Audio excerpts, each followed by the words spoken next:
Ninakusalimu popote ulipo mtazamaji wangu wa hichi kituo cha Tanzania News TV. Hujambo, karibu kwenye mwendelezo wa taarifa zetu. Hapa ndipo unapata taarifa ambazo zimeweza kufanyiwa utafiti wa kutosha. Kuna vitu ambavyo haviwezi vikakupea taarifa kama hizi, ila sisi hatutishwi, tunakupea taarifa zote. Sasa makamu wa rais Dr. Nchimbi lake limeisha ndani ya hii serikali ya Samia.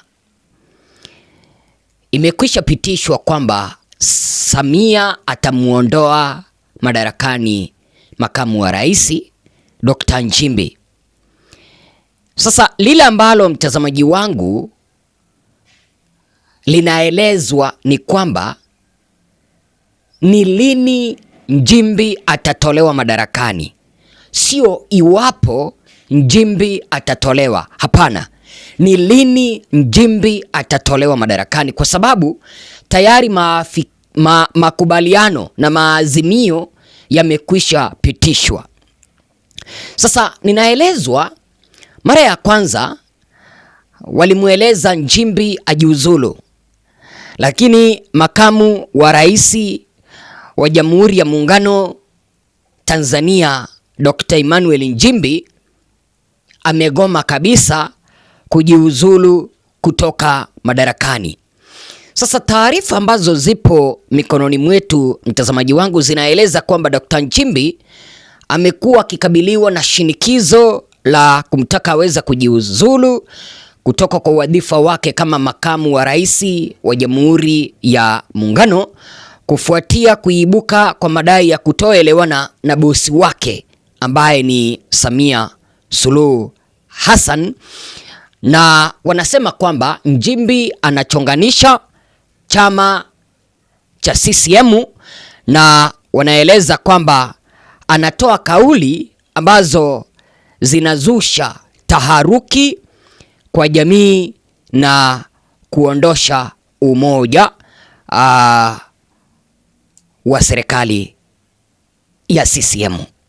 Yaani sababu kuu wanasema tu kwamba wanataka aweze kujiuzulu na aweze kutolewa madarakani ni kwa sababu wanaeleza kwamba kuna kutoelewana kati yake na bosi wake ambaye ni Samia.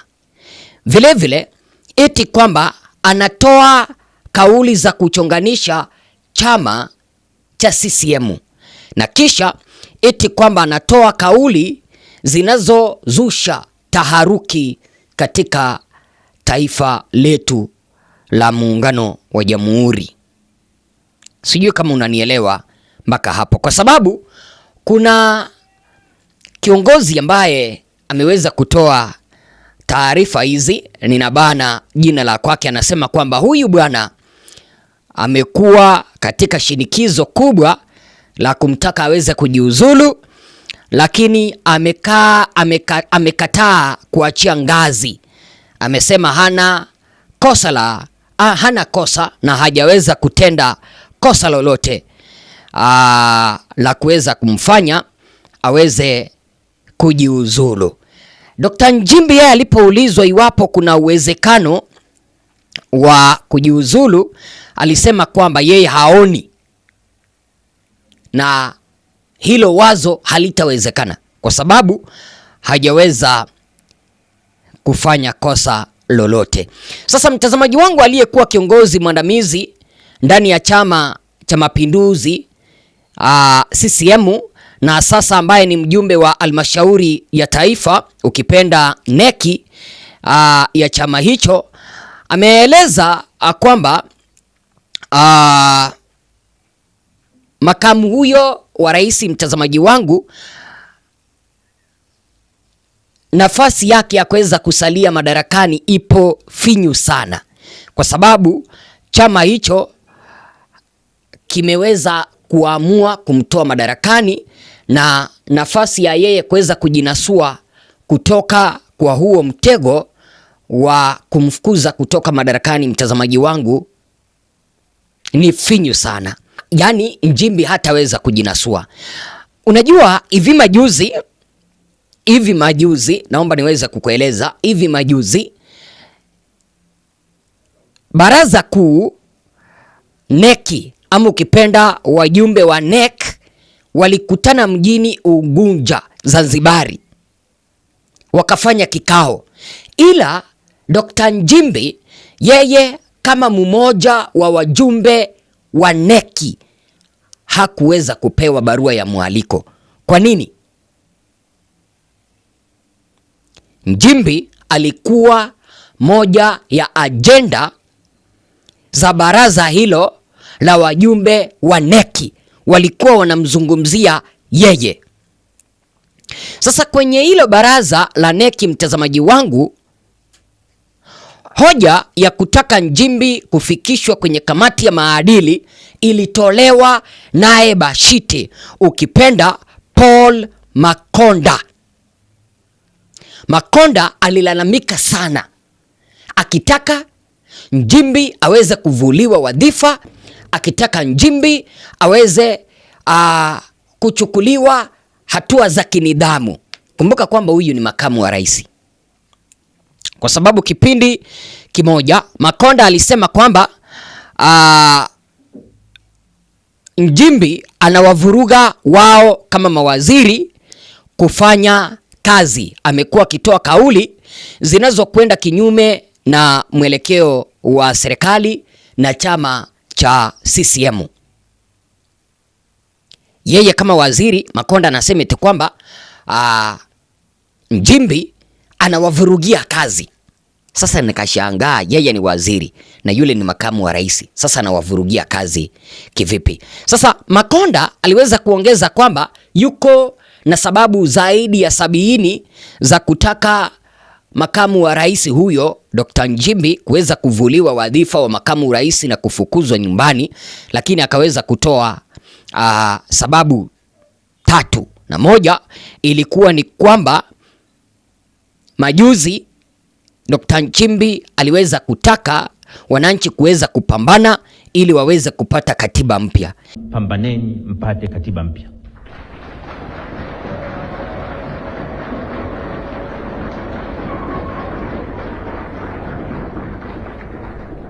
Pambaneni mpate katiba ambayo ina makubaliano ya wadau wote, katiba yenye mwafaka katika taifa, katiba itakayotupeleka mbele miaka 50 inayokuja.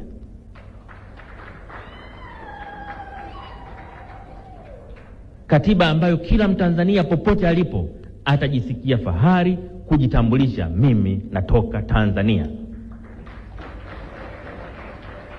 Yenye katiba inayojali maisha ya mtu, lakini pia katiba inayoheshimu haki za raia wake. Katiba inayotupeleka kwenye maendeleo, si maendeleo ya mali tuna uchumi, lakini maendeleo ya heshima na utu wa binadamu anayeishi katika Tanzania. Makonda anahoji kuwa Nchimbi anawataka wananchi waweze kupambana kupata katiba mpya, ili iweje na wapambane na nani? Sasa kutokana na kauli ambayo Nchimbi aliweza kuitoa akiwaelekeza wananchi kuweza kupambana kupata katiba mpya, anasema kwamba huyu Paul Makonda, ukipenda Bashite, anasema kwamba inawakosesha amani. Anaeleza kwamba hiyo ni ya kuwachonganisha na wananchi. Sasa Makonda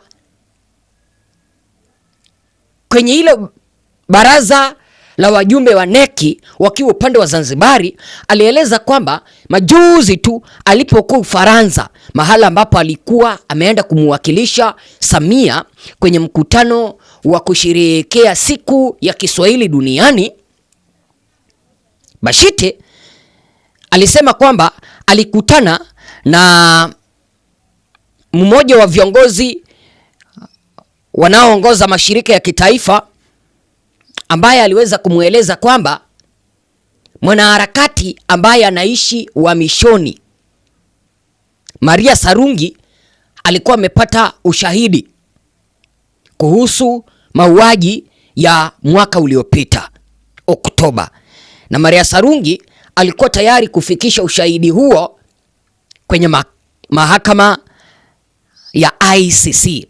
Sasa baya zaidi, huyu kiongozi au kipenda mmoja wa viongozi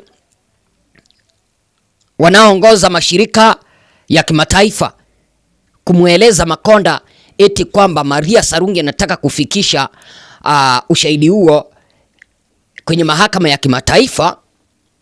Sasa linalomuuma Makonda ni kwamba kipindi ambapo Nchimbi alikuwa anawaambia Watanzania na raia kupambana kupata katiba mpya, Nchimbi alisema kwamba anataka kufanya kazi na wanaharakati. Sasa Makonda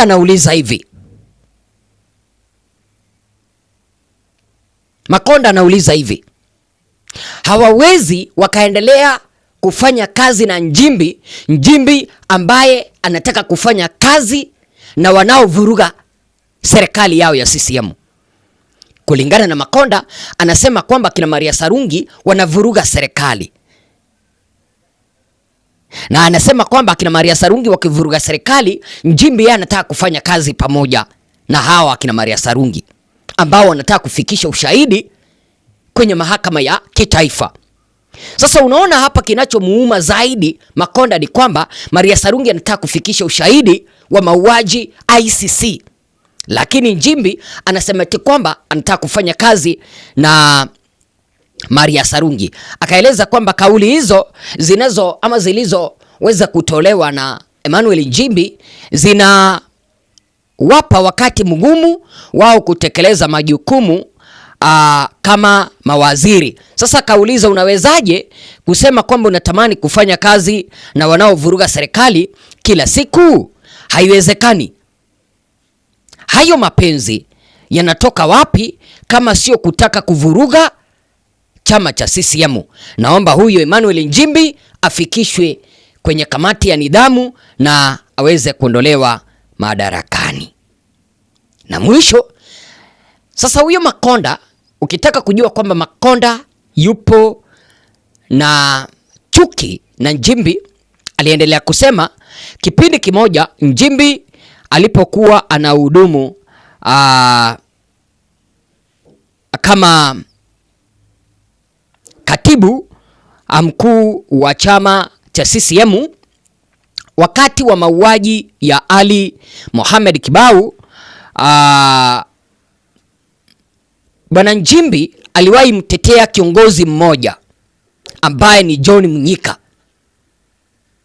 Kitu hicho, mtazamaji wangu, kulingana na Makonda, anasema kwamba kauli ya Dr. Nchimbi kusema kwamba Bwana Mnyika ni muoga, hata kuua panya hawezi. Anasema kwamba kauli hiyo iliweza kusambaratisha uchunguzi ambao ulikuwa unaendeshwa na vyombo vya dola. Sasa anasema kwamba hizo ndizo sababu yeye anaeleza kwamba anapaswa ama zinatosha mboga Bwana Nchimbi kuweza kuondolewa madarakani kama makamu wa rais. Unaona mtazamaji wangu, tayari CCM kupitia kwa kamati ya neki wamekwisha amua kwamba Nchimbi aende nyumbani. Lakini je, niweze kuwarejesha na kuwaelewesha kukosana kati ya Nchimbi na Samia kulianzia wapi? Kukosana kati ya Nchimbi na Samia kulianza hata kabla ya uchaguzi ama kile ambacho kiliweza kuitwa uchaguzi mwaka uliopita. Kipindi kimoja waliwahi andaa mkutano kwa njia ya mitandao wakitaka kudondosha jina lake Nchimbi kama mgombea mwenza wake Samia, lakini hilo halikuwezekana. Sijui kama unanielewa mpaka hapo. Lakini baya zaidi, mnakumbuka baada ya kile ambacho kiliweza kuitwa uchaguzi, mtazamaji wangu, raia waliweza kuchinjwa sana, wananchi waliweza kutolewa uhai. Serikali ilipokuwa inajaribu kujitetea, Nchimbi hakutoa kauli yoyote. Kauli ya kukashifu maandamano na kauli ya kukashifu wale ambao wanachochea vita katika taifa letu. Sasa ikafika mahala ambapo walikuwa wanasema kwamba Nchimbi hamtakii mema Samia. Kwa nini?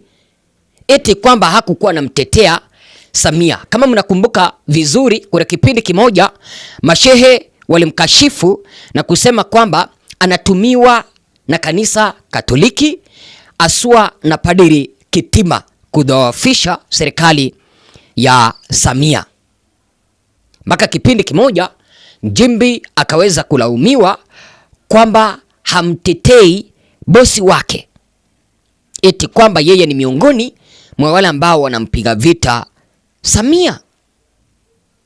Lakini kumbuka kwamba licha ya Nchimbi alipokuwa ndani, ama licha ya Nchimbi kukuwepo kwa hiyo serikali ya Samia, alikuwa anapingana na kutolewa uhai kwa wananchi ambao waliweza kuchinjwa mwaka uliopita. Serikali ya Samia baada ya kuwatoa wananchi uhai, walianza kutafuta vijizingizio wakisema waliokuwa wanaandamana walipaswa kuuawa.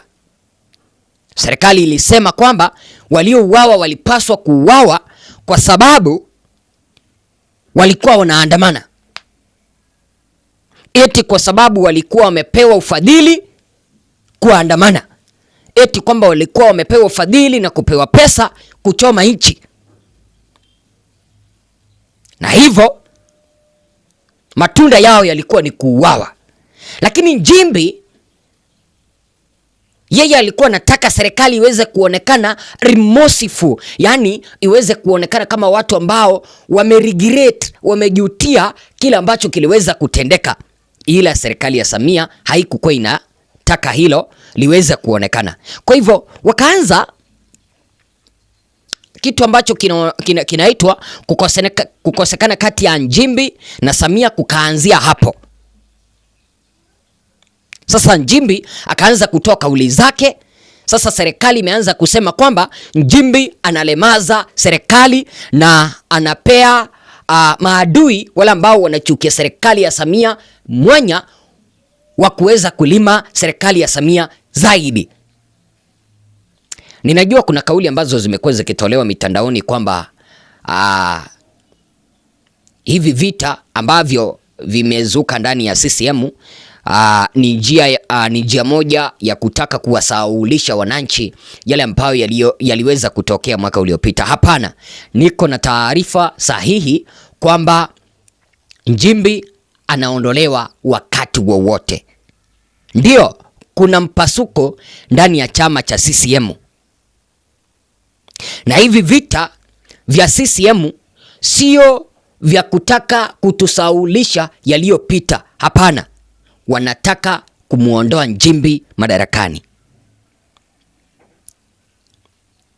Sababu kuu hapa hivi, mtazamaji wangu, ni nani atakaye mrithi Samia mwaka 2030. Yaani mimi kitu ambacho kinanishangaza, hii serikali ya Samia, uchaguzi unapoisha wanaanza kufikiria ni nani ambaye atakuwa rais. Sasa wanaona kwamba Nchimbi ameanza kujiweka pazuri kuja kuwa rais tena mwaka 2030. Sasa wanataka kumumaliza mapema nguvu ili asije akawa rais. Wanataka kumuondoa through impeachment. Sijui wazo lako lilipi, mtazamaji wangu. Ni mengi ambayo nimeweza kukuandalia. Cha msingi hakikisha kwamba una subscribe, unawasha kengele ili uendelee kujipakulia yale ambayo yanaendelea kutendeka. Cha msingi unapaswa kujua serikali ya Samia imekwisha malizana na Nchimbi. Wanataka kumtoa madarakani kwa kila ambacho wanasema kwamba anatoa kauli ambazo zinalemaza serikali ya Samia, na Makonda yupo mstari wa mbele ili kuweza kuhakikisha kwamba Nchimbi anatolewa madarakani, lakini Nchimbi amesema kwamba atakaa ngumu, hawezi akashuka, hawezi akajiuzulu. Sijui kama mnanielewa mpaka hapo. Nchimbi amekaa ngumu, amesema kwamba hawezi akajiuzulu, hawezi akaondoka. Kwa nini? Anasema kwamba hajaweza kutenda kosa lolote. Lakini ukiangalia, mtazamaji wangu, na jicho lingine, inaonekana kwamba serikali ya Samia haitaki mtu yeyote mwenye anasema ukweli. Yaani serikali hii ya Samia na chama cha CCM huwa hawataki mtu yeyote mwenye anazungumza ukweli. Angalia. Nchimbi kawaambia Watanzania tupambane tupate katiba. Sasa kama alitaka tupate katiba, hii katiba ambayo iko madaraka ama ambayo inatumika haizingatiwi. Sasa alifanya kosa gani hapo? Hapo ndipo utagundua kwamba hii serikali haipo tayari kuweza kuwapea wananchi katiba. Kama kauli zake Nchimbi kuambia Watanzania waweze kutaka katiba mpya zimeweza kuchukuliwa kama njia moja ya Nchimbi kuwachonganisha Watanzania, kuchonganisha serikali ya Samia, basi lazima ujue kwamba hii serikali haipo tayari kutupea katiba mpya. Kwa hivyo cha msingi ni tuweze kupambana tupate katiba mpya. Mwenyezi Mungu awabariki. Tupatane kwa kanda ijayo. Kuna taarifa ambazo nimeweza kuzipata kwamba Nchimbi ameweza kuwekewa vikwazo. Je, ni vikwazo vipi? Mwenyezi Mungu awabariki.